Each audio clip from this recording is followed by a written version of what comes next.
नमस्कार. कला वाणिज्य विज्ञान महाविद्यालय पलूस बी.कॉम भाग 2च्या विद्यार्थ्यांचं आजच्या ऑनलाईन लेक्चरमध्ये स्वागत. आपण भारतीय रिझर्व्ह बँकेच्या माध्यमातून जे पतनियंत्रणाचं धोरण आखलं जातं, या पतनियंत्रणाच्या धोरणासंदर्भात चर्चा केलेली आहे. हे पतनियंत्रणाचं धोरण राबवत असताना रिझर्व्ह बँक वेगवेगळ्या पतनियंत्रण साधनांचा वापर करत असते. त्यापैकी संख्यात्मक पतनियंत्रणाची साधनं कुठली आहेत आणि गुणात्मक पतनियंत्रणाची साधनं कुठली आहेत या संदर्भात आपण चर्चा करत आहोत.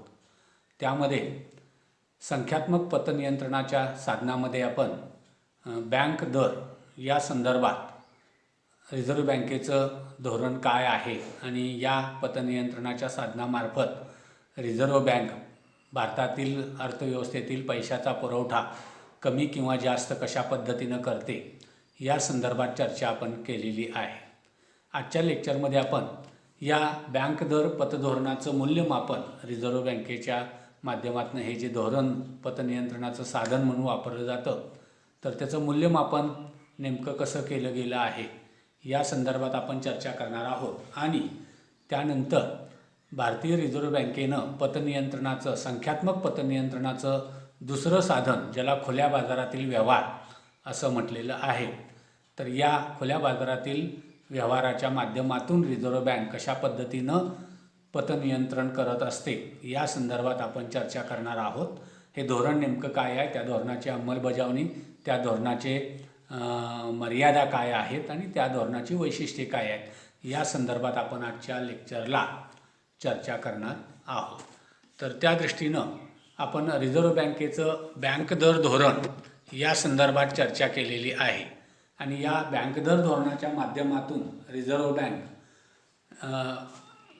व्यापारामध्ये किंवा बँकिंग अर्थव्यवस्थेमध्ये पतनियंत्रणाचं काम करत असते. अर्थात हे पतनियंत्रणाचं काम करत असताना हा बँक दर जो आहे तो कमी किंवा जास्त या संदर्भामध्ये प्रयत्न रिझर्व्ह बँक करत असते किंवा या मार्गानं पतनियंत्रण करत असते. विशेषतः ज्या वेळेला अर्थव्यवस्थेमध्ये पैशाचा पुरवठा प्रचंड झालेला असतो, लोकांची मागणी वाढलेली असते वस्तू आणि सेवांच्यासाठी, परंतु तेवढा वस्तू आणि सेवांचा पुरवठा होत नाही, अशा वेळेला रिझर्व्ह बँक काय करत असते, तर हा जो बँक दर आहे तो वाढवत असते की ज्यामुळं बँकांची पतनिर्मिती कमी होईल आणि अर्थव्यवस्थेतला पतपैसा निर्माण होईल, बँकांची कर्ज कमी होतील आणि बँकांना जास्त पैसे हे व्याजानं घ्यावे लागतील. ऑटोमॅटिक बँकांचे व्याजदर वाढतील आणि कर्ज कमी होतील. या उलट ज्यावेळेला अर्थव्यवस्थेमध्ये पैशाचा पुरवठा कमी असतो त्यावेळेला रिझर्व्ह बँक हे बँक दर कमी करते आणि त्या माध्यमातून कर्ज स्वस्त केली जातात. कर्ज स्वस्त झाली की लोकांची कर्जाला मागणी वाढते, लोकांच्याकडं पैसा येतो आणि मग त्या पैशातून अर्थव्यवस्थेमध्ये मागणी वाढते आणि अर्थव्यवस्था विकसित व्हायला सुरुवात होते. तर त्या दृष्टीनं हा पैशाचा पुरवठा कमी किंवा जास्त करून त्या ठिकाणी या बँक दरामार्फत रिझर्व्ह बँक हे पतनियंत्रणाचं धोरण म्हणून, साधन म्हणून या बँक दराचा वापर करते. आता या बँक दराच्या धोरणाचा नेमका परिणाम भारताच्या अर्थव्यवस्थेमध्ये पैशाच्या पुरवठ्यावर काय होतो याची चर्चा करत असताना आपल्याला या बँक दराचं मूल्यमापन विचारात घ्यावं लागेल. आणि त्या दृष्टीनं रिझर्व्ह बँकेनं सातत्यानं या बँक दराचा उपयोग अर्थव्यवस्थेतील पैशाचा पुरवठा कमी किंवा जास्त करण्यासाठी केलेला आहे. परंतु चलनवाढ रोखण्यासाठीचं जे उद्दिष्ट रिझर्व्ह बँकेचं होतं ते या बँक दराच्या धोरणानं सफल झालेलं आपल्याला दिसून येत नाही. कारण भारतामध्ये आर्थिक विकासाचा कार्यक्रम मोठ्या प्रमाणात राबवला जातो, त्यामुळं सरकार मोठ्या प्रमाणात कर्ज घेतं, त्यामुळं पैशाचा पुरवठा अर्थव्यवस्थेमध्ये फार मोठ्या प्रमाणात होतो आणि आपोआपच पैशाचा पुरवठा झाला की लोकांची मागणी वाढते. परंतु आपल्याकडची ही जी वस्तूंची मागणी आहे ती सतत टंचाई आपल्याकडे वस्तूंची असते आणि ही कृत्रिम टंचाई जी आहे त्याच्यामध्ये आपण जर बघितलं तर बँक दर वाढवून आपण अर्थव्यवस्थेतली कृत्रिम टंचाई कमी जास्त करू शकतो किंवा कृत्रिम टंचाई त्या ठिकाणी जी आहे त्या टंचाई असल्यास बँक दर वाढवून किंमत पातळी स्थिर ठेवता येते. परंतु जर टंचाई मूलभूत स्वरूपाची असेल कारण एकूण आपण जर बघितलं भारताची लोकसंख्या, त्याची असणारी मागणी आणि त्याच्या असणाऱ्या वस्तू आणि सेवांचा पुरवठा याच्यामध्ये नेहमी व्यस्त प्रमाण राहिलेलं आहे. म्हणजे ही जी टंचाई आहे ती मूलभूत स्वरूपाची आहे आणि मूलभूत स्वरूपाची टंचाई असल्यानं तुम्ही चलनवाढ ही बँक दराच्या माध्यमातून स्थिर करू शकत नाही किंवा कमी जास्त करू शकत नाही. त्याचबरोबर देशातील नाणे बाजार जो आहे तो असंघटित स्वरूपाचा आहे. रिझर्व्ह बँकेच्या माध्यमातून जे बँक दराचं धोरण राबवलं जातं ते संघटित नाणे बाजाराला लागू होतं, परंतु असंघटित नाणे बाजारावर रिझर्व्ह बँकेचं कुठलंच नियंत्रण नसल्यामुळं त्या ठिकाणी या बँक दराचा परिणाम या असंघटित नाणे बाजारावर फारसा होत नाही. त्याचबरोबर भारतामध्ये चलनवाढीची जी अनेक कारणं आहेत त्याच्यामध्ये अन्नधान्याचं कमी उत्पादन आहे, लोकसंख्येची प्रचंड वाढ आहे, औद्योगिक उत्पादनात अपेक्षित वाढ होत नाही. त्याचबरोबर भारत सरकारच्या माध्यमातून तुटीचा अर्थभरणा करून जो पैशाचा पुरवठा मोठ्या प्रमाणात अर्थव्यवस्थेमध्ये होत असतो, तर यामुळं ही जी टंचाई चलनवाढीची जी कारणं आहेत ती कारणं या बँक दराच्या धोरणानं कमी जास्त करता येत नाहीत आणि त्यामुळं रिझर्व्ह बँकेला या बँक दर धोरणाचा फारसा उपयोग चलनवाढ कमी करण्यासाठी आपल्याला झालेला दिसून येत नाही. अर्थात व्यापारी बँकांना केला जाणारा पुरवठा हा रिझर्व्ह बँकेच्या बँक दरावर अवलंबून असल्यामुळं या संघटित नाणे बाजारावर मात्र या बँक दराचा मोठा परिणाम होतो आणि बँकांचे बाजारातील व्याजदर हे रिझर्व्ह बँकेच्या बँक दर धोरणावर अवलंबून असल्यामुळं ठेवीवरील व्याजदर आणि कर्जावरील व्याजदर हे रिझर्व्ह बँकेच्या या बँक दरावरून ठरवण्यात येतात आणि त्यामुळं ते स्थिर करण्यामध्ये या बँक दराचा वापर त्या ठिकाणी चांगल्या पद्धतीनं आपल्याला संघटित नाणे बाजारावर झालेला दिसून येतो. असंघटित नाणे बाजारावर मात्र या बँक दर धोरणाचा कुठलाही परिणाम होत नाही. पर्यायानं देशातील जी चलनवाढ आहे ती चलनवाढ रोखण्यामध्ये रिझर्व्ह बँकेचं हे धोरण फारसं यशस्वी ठरत नसलेलं दिसून येतं. त्यानंतर रिझर्व्ह बँकेचं दुसरं जे संख्यात्मक पतनियंत्रणाचं साधन आहे ज्याला खुल्या बाजारातील व्यवहार असं म्हटलं जातं. साधारणपणे 1930 नंतर बँक दराचा प्रभाव हा कमी होत गेला आणि त्यानंतर रिझर्व्ह बँकेनं खुल्या बाजारातील उलाढाल या नव्या संख्यात्मक पतनियंत्रणाच्या साधनाचा प्रयोग सुरू करण्यात आला. इंग्रजीमध्ये यास ओपन मार्केट ट्रान्झॅक्शन ऑपरेशन्स असं म्हणतात आणि या साधनाचा प्रथम प्रयोग हा अमेरिका आणि इंग्लंडमधल्या मध्यवर्ती बँकांनी केला आणि खुल्या बाजारातील उलाढाल हा पतनियंत्रणाचा अर्थ नेमका काय आहे तो अर्थ आपल्याला पुढील व्याख्येच्या माध्यमातून सांगता येईल की देशाच्या अर्थव्यवस्थेतील चलनाचं प्रमाण वाढवणं किंवा कमी करण्याच्या उद्देशानं मध्यवर्ती बँकेनं सरकारी रोख्यांची खरेदी किंवा विक्री करणं या मूलभूत उद्देशानं वापरलेल्या पतनियंत्रणाच्या साधनास खुल्या बाजारातील व्यवहार असं म्हटले जातं. म्हणजे देशातील अर्थव्यवस्थेतील पैसा कमी किंवा जास्त करण्यासाठी रिझर्व्ह बँकेनं सरकारी कर्ज रोखे बाजारात खरेदी करणं किंवा विकणं आणि या माध्यमातून बाजारातला पैसा कमी किंवा जास्त करणं यासाठी हे जे साधन वापरलेलं आहे त्या साधनाला खुल्या बाजारातील व्यवहार असं म्हटलेलं आहे. आता हे खुल्या बाजारातील व्यवहाराचं साधन रिझर्व्ह बँक कसं वापरते तर त्याच्यामध्ये नाणे बाजारामधलं पैशाचं आणि पतपैशाचं एकूण प्रमाण कमी किंवा जास्त करायचं असेल तर खुल्या बाजारातील रोख्याच्या खरेदी विक्रीचं धोरण उपयुक्त ठरतं. विशेषतः नाणे बाजारातून रोखे किंवा हुंड्या रिझर्व्ह बँकेनं खरेदी केल्यास बाजारात पैशाची संख्या वाढते कारण तेवढा पैसा रिझर्व्ह बँक या वित्तीय संस्थांना दिला जातो. त्यामुळं बँका आणि वित्तीय संस्था यांच्याकडे पैसा वाढल्यानं बँका मोठ्या प्रमाणात कर्ज देतात आणि मोठ्या प्रमाणात कर्ज व्यवहार सुरू झाले की आपोआपच पतपैशाची निर्मिती मोठ्या प्रमाणात होते. याच्या विरोधात रिझर्व्ह बँकेला जर खुल्या बाजारातील रोखे किंवा कर्ज रोखे यांची विक्री केल्यास नाणे बाजारात पैशाचा पुरवठा कमी होतो कारण बँका आणि वित्तीय संस्था या रोखे आणि हुंड्या खरेदी करतात. त्यामुळं त्या रोखे आणि हुंड्याचे पैसे रिझर्व्ह बँकेला या बँका आणि वित्तीय संस्थांना अदा करावे लागतात. परिणामी बाजारातील चलन पुरवठा कमी होतो. बँकेचे व वित्तीय संस्थांच्याकडचा पैसा कमी झाल्यामुळं आपोआपच कर्ज पुरवठा कमी होतो आणि कर्ज पुरवठा कमी झाल्यामुळं पतपुरवठा आपोआपच पतपैशाची निर्मिती कमी होते. म्हणजे बँकांना नवीन कर्ज द्यायला बंद करावं लागतं किंवा कमी करावं लागतं. तसेच जुनी कर्ज बँकांना परत मागवावी लागतात. परिणामी देशातील पतपैशाची संख्या कमी होते आणि या माध्यमातून रिझर्व्ह बँक देशामधल्या बँकांच्याकडे असणारा पैसा हा खुल्या बाजारात आपल्याकडच्या सरकारी कर्ज रोख्यांची विक्री करून त्या ठिकाणी कमी करत असते.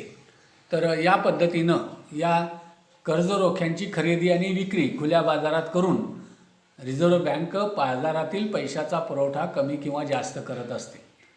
बाजारपेठेमध्ये व्यापारी बँकांद्वारे मोठ्या प्रमाणात जी पतपैशाची निर्मिती होते त्या पतपैशाच्या निर्मितीमुळं मोठ्या प्रमाणात चलनवाढ होते आणि चलनवाढ झाली की किंमत वाढ होते.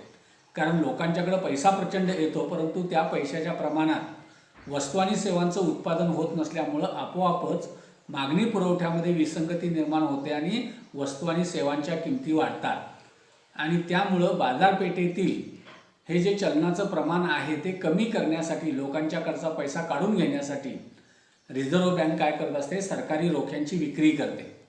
हे रोखे व्यक्ती आणि बँका खरेदी करत असतात. त्यामुळं तेवढ्या प्रमाणात पैसा रिझर्व्ह बँकेकडे जमा होतो आणि अर्थव्यवस्थेतील पैसा कमी होतो. रोख्याच्या खरेदीसाठी व्यक्ती आणि संस्था बँकेतल्या ठेवी कमी करतात, ठेवी परत नेतात. परिणामी आपोआपच पतपैशाच्या निर्मितीवर प्राथमिक ठेवी कमी झाल्यामुळं निर्मित ठेवी कमी होतात आणि पतपैशाच्या निर्मितीवर त्याचा परिणाम होतो. तसंच व्यापारी बँका रोखे खरेदी करत असल्यामुळं व्यापारी बँकाकडीलही पैसा आपोआपच कमी होतो आणि बँकांची कर्ज द्यायची आणि पतनिर्मितीची क्षमता या खुल्या बाजारातील सरकारी कर्ज रोख्यांच्या विक्रीमुळं त्या ठिकाणी आपल्याला होत असलेली दिसून येते.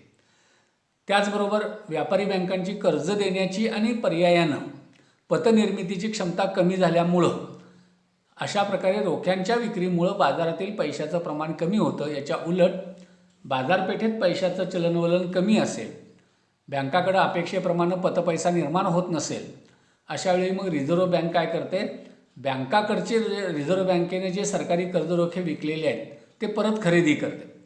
असे रिझर्व्ह बँकेनं हे कर्ज रोखे खरेदी केल्यानंतर व्यक्ती आणि संस्था आपल्याकडील जे रोखे आहेत ते रिझर्व्ह बँकेला विकतात. त्यामुळं रिझर्व्ह बँक अशा व्यक्ती आणि संस्थांना मोठ्या प्रमाणात पैशाचा पुरवठा होतो आणि व्यापारी बँकांची पतनिर्मितीची शक्ती वाढते, त्यांच्याकडच्या ठेवी वाढतात, कर्ज वाढतात, आपोआप पतपैशाची निर्मिती वाढते. त्यामुळं बाजारपेठेमध्ये पैशाचं चलनवलन वाढतं, बँकांचे कर्ज व्यवहार वाढतात आणि त्यामुळं खुल्या बाजारातील या व्यवहाराला पतनियंत्रणाचा मोठ्या प्रमाणात त्या ठिकाणी पतनियंत्रणासाठी वापर केला जातो. अर्थात हे खुल्या बाजारातील व्यवहार हे पतनियंत्रणाचं साधन जर बँक दर धोरणाच्या बरोबरीने जर वापरलं तर पतनियंत्रणाचं कार्य अधिक परिणामकारक होण्यास मदत होते. रिझर्व्ह बँकेच्या कायद्यातील विभाग 17 या संदर्भात तरतुदी असून सरकारी कर्जरोखे, सोने, परकीय चलन, परकीय कर्जरोखे यांची खरेदी विक्री करण्याचा रिझर्व्ह बँकेला अधिकार असतात आणि त्या अधिकाराचा वापर करून रिझर्व्ह बँक काय करत असते, या खुल्या बाजारातील व्यवहाराचे धोरण प्रत्यक्षात अंमलात आणत असते. आता रिझर्व्ह बँकेच्या माध्यमातून हे जे खुल्या बाजारातील व्यवहाराचं धोरण अवलंबलं जातं त्याची नेमकी वैशिष्ट्ये काय आहे की ज्या माध्यमातून हे पतनियंत्रणाचं साधन वापरलं जातं. त्या पतनियंत्रणाच्या साधनाची वैशिष्ट्ये साधारणतः आपल्याला ही 4 ते 5 वैशिष्ट्ये सांगता येतील. एक म्हणजे रिझर्व्ह बँक हे जे कर्ज रोख्यांची खरेदी विक्री करते ती सरकारची, केंद्र सरकारच्या कर्ज रोख्यांची खरेदी विक्री यासाठी बाजारामध्ये करते. दुसरं महत्त्वाचं वैशिष्ट्य आहे ते म्हणजे रिझर्व्ह बँकेच्या कर्ज व्यवहाराची खरेदी विक्री करण्याचा मुख्य हेतू सरकारला कर्ज उभे करण्यास मदत करणं हा असतो. की सरकारला जे कर्ज पाहिजे असतं ते कर्ज उभं करण्यासाठी रिझर्व्ह बँक अशा प्रकारचे सरकारी कर्ज रोखे बाजारामध्ये विक्रीला काढते आणि त्यातून सरकारला आवश्यक असणारं कर्ज उपलब्ध करून दिलं जातं.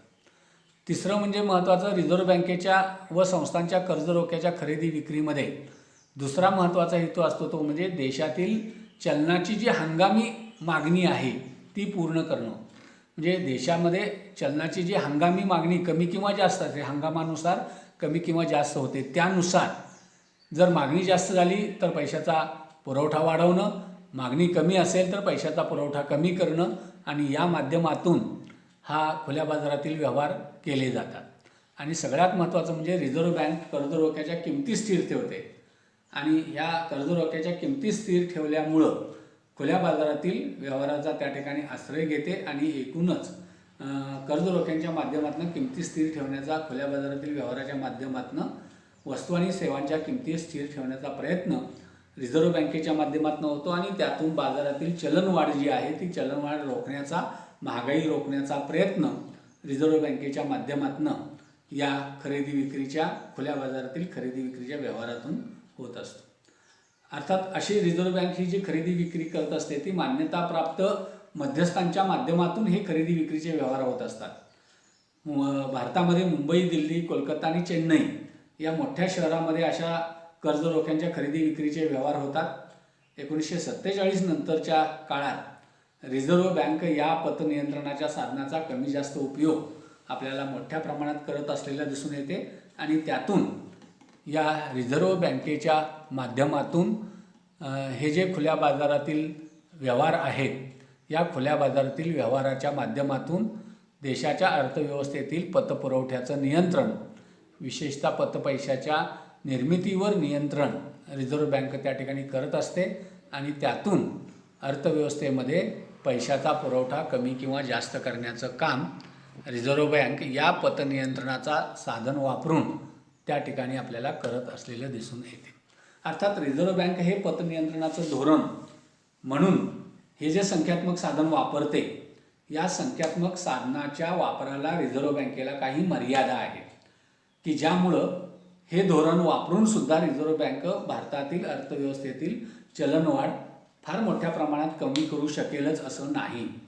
त्याची सगळ्यात महत्त्वाच्या मर्यादा आपल्याला सांगता येतील त्या म्हणजे भारतात हे जे कर्ज रोख्यांच्या खरेदी विक्रीचे व्यवहार केले जातात हे पतनियंत्रणापेक्षा सरकारला जे कर्ज व्यवस्थापन करावं लागतं किंवा कर्ज उभं करावं लागतं त्याच्यासाठी केलं जातं. म्हणजे सरकारला आवश्यक असणाऱ्या कर्जाचा पुरवठा करण्यासाठी रिझर्व्ह बँक प्रामुख्यानं केंद्र सरकारच्या वतीनं अशा प्रकारच्या कर्ज रोख्यांची खरेदी विक्री बाजारात करत असते. पतनियंत्रण करणं हा दुय्यम उद्देश या कर्ज रोख्यांच्या खरेदी विक्रीमध्ये भारतामध्ये असलेला दिसून येतो. दुसरं महत्त्वाची मर्यादा आहे ती म्हणजे भारतात ही कर्ज उभारण्यासाठी ही जी कर्ज रोख्यांची खरेदी विक्री आहे ती फार थोड्या संस्थांच्या माध्यमातून करण्यात येते. म्हणजे भांडवल उभारायचं असेल तर कर्ज रोख्याची खरेदी विक्री करून कर्ज घ्यायचं ही जी पद्धत आहे ती फार कमी प्रमाणात किंवा फार थोड्या संस्था वापरतात. पर्यायानं शासनाचे किंवा रिझर्व्ह बँकेचे हे जे धोरण आहे ते फारसे यशस्वी होत नाही. सर्व प्रकारच्या वित्तीय संस्था त्याच्यामध्ये सहभागी होत नाही. पर्यायानं अपेक्षेप्रमाणे अर्थव्यवस्थेतील पैसा या बँक खुल्या बाजारातील व्यवहाराच्या धोरणामुळं कमी जास्त होत नाही. तिसरं महत्त्वाचं म्हणजे भारतात अजून कर्ज रोख्यांची जी बाजारपेठ आहे तेवढी मोठी विकसित झालेली नाही. जसा नाणे बाजार विकसित झाला आहे, भांडवल बाजार विकसित झाला आहे, तसं कर्ज रोख्याची बाजारपेठ अजून फार मोठ्या प्रमाणात विकसित झालेली नाही आणि पर्यायानं मग या कर्ज रोख्याच्या खरेदी विक्रीमुळं बाजारपेठेतील पैशाचा पुरवठा कमी जास्त होण्यामध्ये मर्यादा येतात. त्याचबरोबर भारतात खुल्या बाजारातील कर्ज रोख्याचे व्यवहार बँक दराच्या धोरणास पोषक म्हणून केले जातात. म्हणजे आपल्याकडे रिझर्व्ह बँकेच्या माध्यमातून हे जे पतधोरण राबवलं जातं पतनियंत्रणाचं साधन म्हणून, तर त्याच्यामध्ये बँक दर हा जो पतनियंत्रणाचं साधन आहे, संख्यात्मक साधन, त्याच्या बरोबरीनं किंवा त्याला पर्यायी म्हणून नव्हे तर त्याला एक सोबत म्हणून किंवा त्याच्या सोबतीनं, त्याच्या बरोबरीनं पतनियंत्रणाचं साधन म्हणून या खुल्या बाजारातील व्यवहार या साधनाचा वापर रिझर्व्ह बँक करत असते आणि त्यामुळं बँक दर धोरणाला पोषक म्हणून या खुल्या बाजारातील व्यवहाराचा वापर रिझर्व्ह बँक करत असते. आणि सगळ्यात महत्त्वाचं म्हणजे भारतातील खुल्या बाजारातील कर्ज व्यवहार बऱ्याच वेळा बँका कर्ज रोख्याच्या किमती स्थिर ठेवण्यासाठी केले जातात. म्हणजे भारतामध्ये हे जे कर्ज रोख्याची खरेदी विक्री केली जाते त्याच्यामध्ये या कर्ज रोख्यांच्या किमती स्थिर ठेवण्याच्या दृष्टीनं हे सगळे कर्ज व्यवहार त्या ठिकाणी केले जातात. तर या पद्धतीनं या बँक दर धोरणाच्या संदर्भात किंवा बँक पतनियंत्रणाच्या साधनांच्या संदर्भात हे जे खुल्या बाजारातील व्यवहार हे जे दुसरं संख्यात्मक पतनियंत्रणाचं साधन आहे, या साधनाचा वापर रिझर्व्ह बँक मोठ्या प्रमाणात करते आणि त्यातून भारतामधील पतपुरवठ्यावर नियंत्रण आणण्याचं काम किंवा आवश्यकतेनुसार अर्थव्यवस्थेमध्ये पतपुरवठा करण्याचं काम किंवा या पतपुरवठ्याचं प्रमाण कमी जास्त करण्याचं काम रिझर्व्ह बँक या पतनियंत्रणाच्या साधनांच्या माध्यमातून आपल्याला करत असलेलं दिसून येते. तर या पद्धतीनं रिझर्व्ह बँक भारतातील पतपुरवठ्याचं नियंत्रण करण्यासाठी रिझर्व्ह बँक काय करत असते, तर हे संख्यात्मक साधनं त्या ठिकाणी वापरत आहे. अर्थात या संख्यात्मक वापराच्यामुळं त्या ठिकाणी 2 धोरणं आपण बघितलेली आहेत. त्यानंतर तिसरं जे साधन आहे संख्यात्मक पतनियंत्रणाचं साधन, त्याला राखीव निधी बदलण्याचं धोरण असं म्हटलेलं आहे. तर हे राखीव निधीच्या धोरण जे आहे रिझर्व्ह बँकेचं, त्या धोरणाच्या माध्यमातून सुद्धा बँक अर्थव्यवस्थेतील पैशाचा पुरवठा कमी किंवा जास्त करत असते. तर हे राखीव निधी बदलण्याचं जे धोरण आहे ते धोरण रिझर्व्ह बँक कशा पद्धतीनं वापरते आणि त्यातून कशा पद्धतीनं रिझर्व्ह बँक त्या ठिकाणी या पतनियंत्रण करण्याचं काम करत असते, त्याची चर्चा आपण पुढच्या भागामध्ये करणार आहोत. तर या ठिकाणी आपण थांबूया. सर्वांनी घरी राहा, सुरक्षित राहा. सर्वांना धन्यवाद.